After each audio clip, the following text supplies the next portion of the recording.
So, ayan. Ito yung binili natin na atay ng baboy.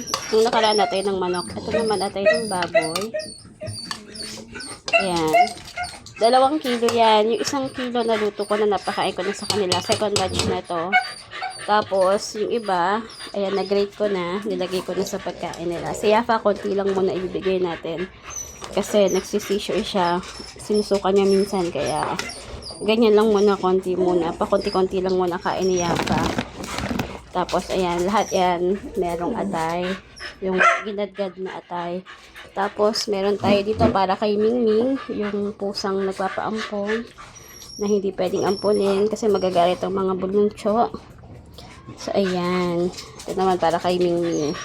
Tapos, ito, bukas. At sa susunod na araw. So, may ulam na sila. So, ayan.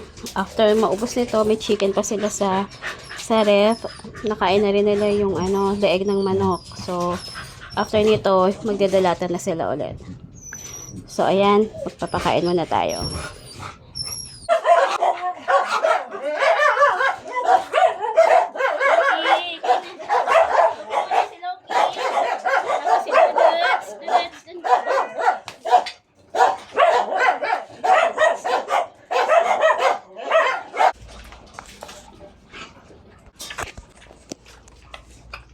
Kain lang nga, kain. Dits, sarap yan. Uy, maubos na libo na, Dits. Maubos na rin ni Yafa. Konti lang kay Yafa kasi nagsisisure siya eh. Minsan sinusukan niya lang, sayang. Papakainin ko na lang siya ulit.